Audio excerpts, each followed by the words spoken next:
Once a prosperous farming town led by the powerful Sharper Valentine and his fertiliser company, Beacon Pines has changed a lot in the last few years. The catastrophic foul harvest coinciding with the death of Valentine has meant that the once quaint but bustling town has been all but cleared out.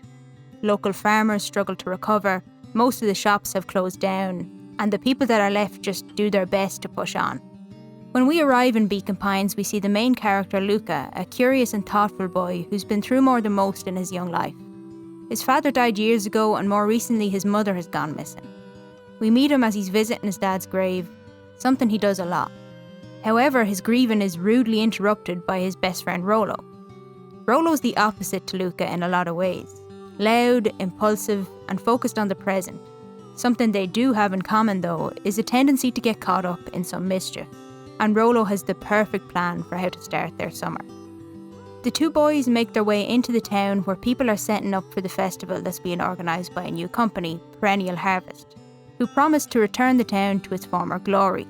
The townspeople, though few in numbers, are full of eccentricities and manage to keep some life in what seems like a dying town. Rollo's first mission for the summer is to investigate the old fertiliser warehouse, where he's noticed some lights coming from. This is unusual because obviously the warehouse has been closed since the foul harvest, and they're just the team to investigate. Unfortunately, Rollo's older sister Roxy has other plans. You see, Rollo has work to do on their farm and she's fed up of having to pick up his slack. In true Rollo fashion, he manages to not only get caught by Roxy but insults her in the process. So that's one man down for the team's first mission. Luca pushes on anyway, promising to report back his findings. Following the route to the factory through the forest, he's surprised to find a new electric fence has been put up around it. He gets creative and disarms the fence so he can pass through safely.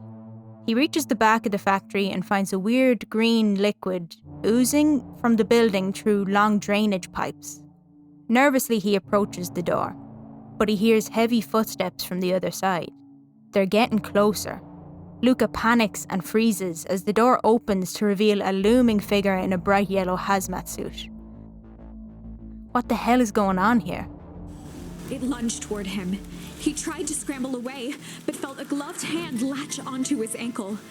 Luca watched his fingernails leave trails in the dirt as the hand slowly dragged him back through the door, into the lab, into the green light. There's something wrong with this. There are many stories in Twin Peaks. Some of them are sad, some funny. Special Agent Dale Cooper is fascinated as soon as he arrives in Twin Peaks. Never seen so many trees in my life. It's a quiet place, where Sheriff Truman isn't just the authority in town, he's your friend. New and unique artists perform at the Roadhouse, the diner is the main source of action, and everyone knows everyone. It's nothing short of idyllic. Not to mention the very cool characters you'll meet there. Cooper's a simple guy. He's not interested in fancy things, with only a couple of requirements for where he stays while he's in town. That's what I need. A clean place, reasonably priced. He gets easily distracted by a slice of pie and that Damn fine cup of coffee. It's easy to get lost here. Unfortunately, it's also easy to get pulled in by the town's various characters, and they bring complications. Some are stories of madness, of violence. Some are ordinary, yet they all have about them a sense of mystery. The mystery of life. Cooper's not there on holiday, though. A tragedy has struck the town. Laura Palmer has been found dead, and the town is in shock. Things like this just don't happen in Twin Peaks. Upon arrival, Cooper takes over the case. First on his agenda is to examine the body. Sheriff Truman accompanies him, but he never expected what Cooper was looking for. Using tweezers, he excitedly pulls something from under her fingernail, a tiny piece of paper with the letter R on it. This case goes beyond Twin Peaks. As he continues his investigation, it becomes clear to him that there was a lot more to Laura than most people knew.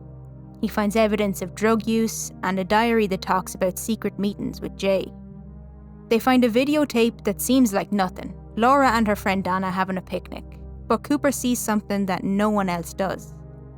They use the video to interrogate Laura's classmates. Donna maintains that the two girls met a friendly hiker that day who took the video, but she's not fooling Dale Cooper. The lawman knows there was another person there with them, and not just some hiker like Donna says. To almost everyone, Laura was just a model student, a good friend and neighbour. How and why could this happen? But it starts to become clear that not everyone in Twin Peaks can be trusted. There is something very wrong with this town. That opening to Beacon Pines might have felt a bit misleading. Luca being captured by some villain in a hazmat suit and dragged to his death is, shockingly enough, not really the ending of the game. The main gameplay mechanic in Beacon Pines is the use of charms. These are words you collect along the way as you investigate the mystery, and when you reach crucial points in the story, you're presented with pages from a storybook as read by the narrator. Whatever charm you choose to fill in the blanks of the story decides the ending you get. Well, kind of, not really. When you reach the first ending, the narrator is less than impressed, which is fair enough. I mean, it's a very bleak and unsatisfying way to end things. They tell you there's a better ending for this story, and it's up to you to find it. Whenever this happens, you can choose a turning point to return to and try a different charm which leads you to a new ending. Even though this offers some security, it doesn't make you think less about the decisions you make. And believe me, there are still some truly difficult ones. You shoulder the responsibility of giving Luca and this town you grow to care about a good ending. But the game makes it feel like you have more of a choice than you actually do. The whole time, the narrator is pushing you in the direction of finding the one, hopefully happy ending that's worthy of Luca's story. It's been a long time since Alex Chen has felt like she belonged anywhere. After growing up in a foster home, she moves to Haven Springs to reconnect with her brother Gabe, who she hasn't seen in years. She learns that he's managed to build a home and a family here in Haven, and he wants her to be a part of it too. She can have a fresh start here. The people of Haven welcome her with open arms, something that she finds hard to accept. Alex has been through so much pain and so much trauma in her life that she can actually feel and influence other people's emotions. But this superpower has caused more harm than good for her over the years, and it's made it hard for her to be close to people. She does bond with Ethan, the son of Gabe's girlfriend, over their love of comics. This is where Alex has her first big choice to make. Ethan tells her he's planning on exploring around the old mines, but there's a controlled explosion happening there that same night. Does she stay out of it and let Ethan go, or does she tell Gabe? The game reminds you that this decision will have consequences. Alex tells Gabe, and he's grateful. She knows she did the right thing, and it helps bring her closer to her brother and his girlfriend Charlotte. Later that day, things are starting to feel like they might be alright, despite some unexpected complications. But while everyone was distracted, it turns out Ethan has managed to sneak off to the mountains anyway. Alex, Gabe and Park Ranger Ryan have to move quickly to try and find him before the scheduled blast. When they get to the mines, they find evidence that he's definitely there, and Gabe phones the mining company Typhon to explain the situation so they'll cancel the explosion. After using Ethan's comic book story to puzzle their way through the old mining area, they find Ethan stuck on the edge of a mountain ridge, having gone a bit too far. Alex can feel his fear and panic and see the world around them in the creepy light that Ethan is now seeing it in. But rather than let the feeling take over, she manipulates it. She uses her power to take away his fear and saves him. Before the group can leave the area and get home, they start to hear sounds of rock crumbling and crashing to the ground. The mountains shake around them. Something has gone wrong. The explosion was supposed to be cancelled, like Gabe called them. They said they'd call it off, didn't they? How did this happen? Did Alex make the wrong choice somewhere?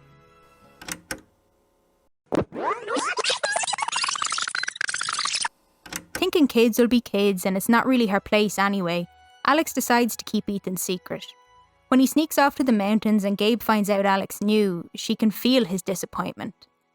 It's not the best start to her new life, but maybe they can work things out. When they find Ethan and bring him home safe and sound and everything... Now hold on a second, are you serious? Life is Strange plays on a desire we all have at some point.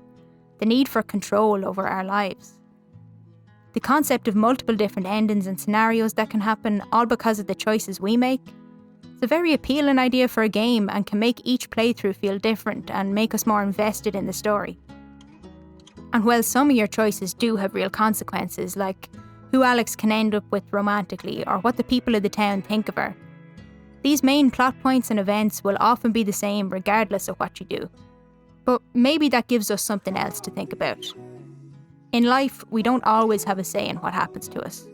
We can't always save everyone, even if we do have a secret psychic superpower. Beacon Pines is a sweet coming-of-age story. It's also a choose-your-own adventure with multiple endings, with a surprising mix of horror and sci-fi thrown in there. But throughout its branching paths, it becomes clear what the story is really about. As Luca and his friends unravel the mystery of what happened to his parents, and by extension, what's happening with the town itself, we learn he's isolated and lonely. Rolo's his best friend, but he doesn't really understand what Luke has been through, and just wants to keep spending their summers the way they always have. And when he finds out Luca's been hanging out with the new kid Beck, they have a massive falling out, resulting in Luca feeling more alone than ever. Iggy, the town bully, doesn't miss a chance to make fun of Luca, even about his parents. But as the story unfolds, he becomes a tragic character. His treatment of Luca comes from something dark within himself, and in the end, Luca can actually understand this. Beck has spent her life moving from place to place. Each time her mother gets a new job opportunity, she has to drop everything and follow. She's never had a chance to settle or make real friends, and because of this, she isn't that interested in even trying anymore. While she acts like she doesn't care about leaving all these places, she does hang on to the goodbye presents people give her, reminders of each path her life could have gone down, the friendships she could have had. Rolo is easily the most childish and silly of the main characters. He doesn't understand Luca's sadness, but he is a caring and loyal friend. He wears his heart on his sleeve and favours action over planning, something that comes back to bite him a fair few times. He just wants an adventure with his friend over the summer, and it leads to him literally having to grow up too fast. Ultimately, the three friends learn that the only way to save the town is to get everyone to work together against the soulless businessmen who run it. The town does get its new beginning, like Perennial Harvest promised, but it's a better one, where everyone can finally start to move on from the past. Luca's mother was never really gone, and he doesn't have to feel alone anymore. Ending with another visit to his dad's grave, Luca finally understands why his dad left them on the night of his death. His beliefs made him who he was, and he had to stand up for them. Luca's dad was a doctor, and when patients started to present with a strange illness, he suspected Sharper Valentine had something to do with it. He tried to expose Valentine for what he was, and paid a heavy price. Having almost followed in his footsteps, Luca can forgive him for all the years of grief and confusion he went through. He starts the next summer with more hope than he has in a long time. Luca's story is about changing, moving on, and finding peace. The reason things went so wrong in Beacon Pines in the first place was because of one person not willing to let go of the past.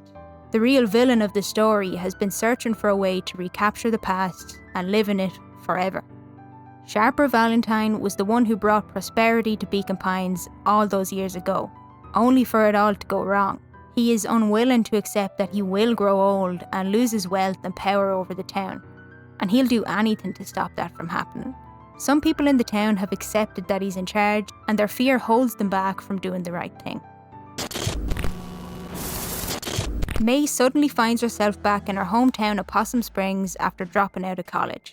The town has suffered economically since the last time she lived there. The old mine is closed, but reminders of its old influence are still there. In the old hardware shop and the library, once opened by the mining company and now turned into an apartment building. Even with all the changes, the town offers an unhealthy dose of nostalgia for May. After a lonely few years at college, she wants desperately to go back to the way things were.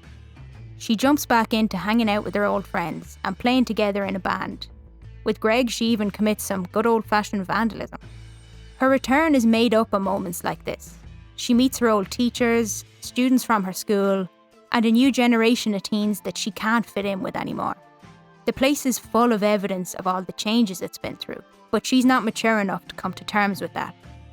Although May might view Possum Springs through rose-tinted glasses, her old friends have experienced what it's actually like to live there.